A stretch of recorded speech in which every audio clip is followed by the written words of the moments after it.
Well, I was shopping in Menards the other day, and when I finished all of the shopping that I needed to do, I wheeled my cart up to find a checkout, and I found one that it looked like it was going to be the fastest. So I wheeled my cart into there, and then I came to realize that the guy in front of me who was checking out had something that there was a problem with the price, and so they had to go do a price check on it. So I had to wait a little bit while they were doing that, but that's okay. I stood there in line. Seemed like it took forever, but it probably didn't. And so finally the sale got all rang up, and the person checking the customer out told him the total, and then he starts searching his pockets, and he pulls out a checkbook.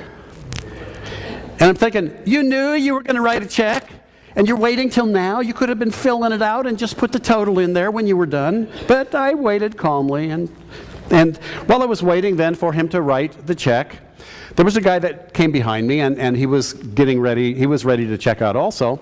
And the supervisor from that desk up front saw, well, where people were in line, and so opened the cash register next to me and invited the man behind me to come and check out. And so he checked out, and he was walking out of the door by the time the guy in front of me finished writing his check. And I remember thinking to myself, that's not fair. Last week I was with Shirley O'Brien. She was getting ready to have knee replacement surgery at St. Francis Hospital. And part of that getting ready was that they put an oxygen sensor on her finger, and they put a blood pressure cuff around her. And they were able to keep on monitoring that to make sure that they were all okay. They're marvelous pieces of equipment, and I'm sure every hospital probably has those.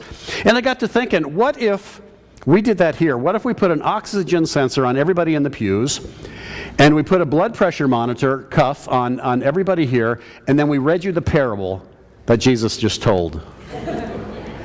What would register? How do you think it would read for each and every one of us? Because when you think about it, it's not fair.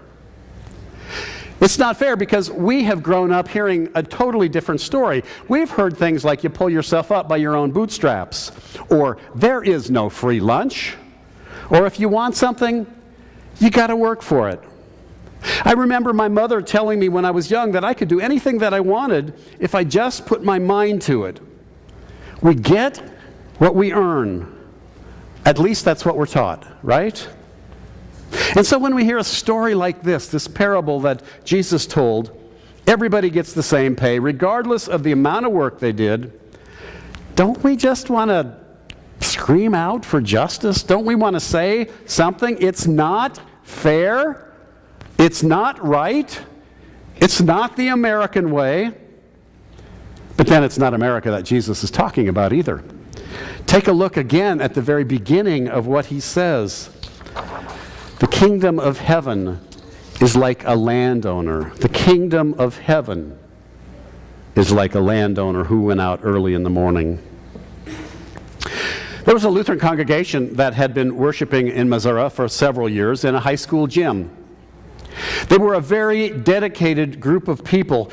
Every Sunday, people would come and they would put down the chairs and they would roll out the piano from the music room and they would pass out the hymnals and they would set up the altar and they would put up the banners. And then when it was time for worship to be over, they would take all that down and they would put it away until next Sunday when they would have to do it again.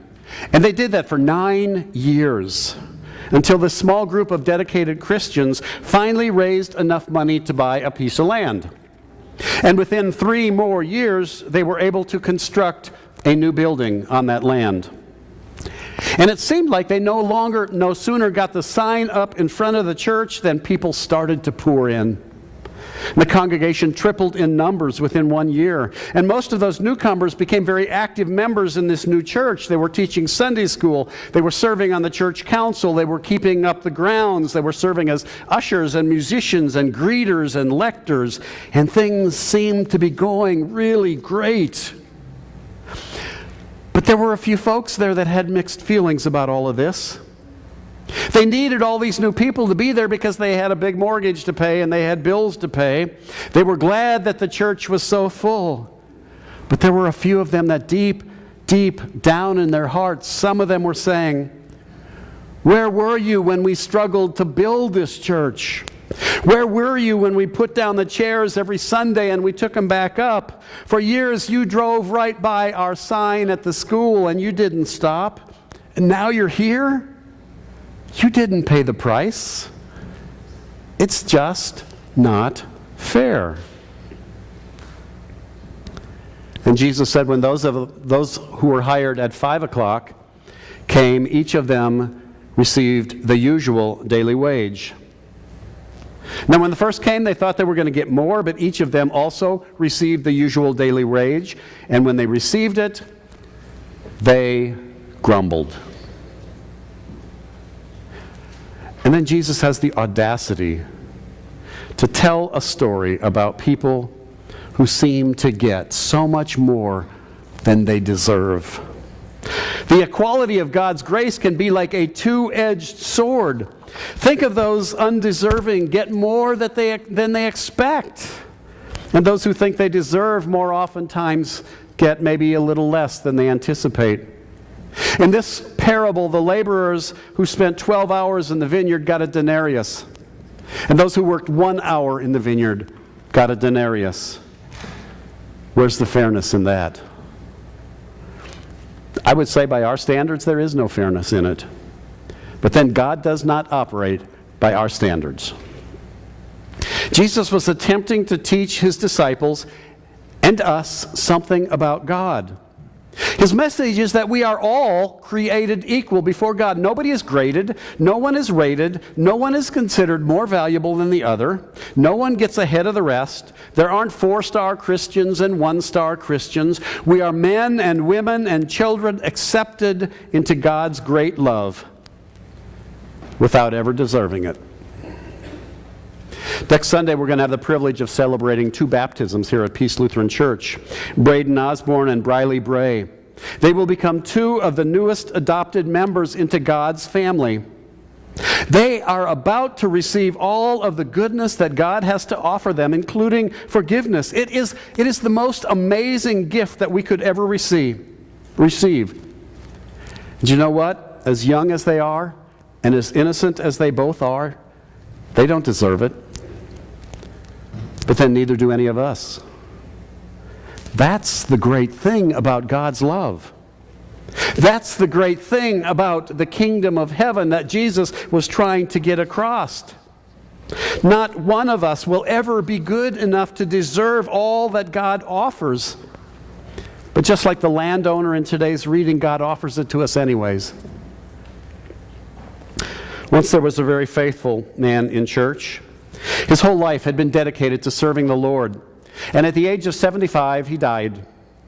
And as he was ushered into heaven, he asked to speak personally to God. And his wish was granted. And so he was ushered in and he approached the heavenly throne. And he said, Lord, for 70 years, I was your dedicated follower. I went to Sunday school every Sunday. I went to confirmation instruction, and I even took sermon notes. I memorized the catechism. I really meant it when I affirmed my baptism. I've worked diligently for you all of my life. I made sacrifices. I worked on mission projects. I even organized a soup kitchen. I served you completely. And when people made fun of my faith, I stood my ground. I never denied you, no matter what the price was. I feel that I have been a committed disciple to you all of my life. And God said, yeah, I know that. So what's your point?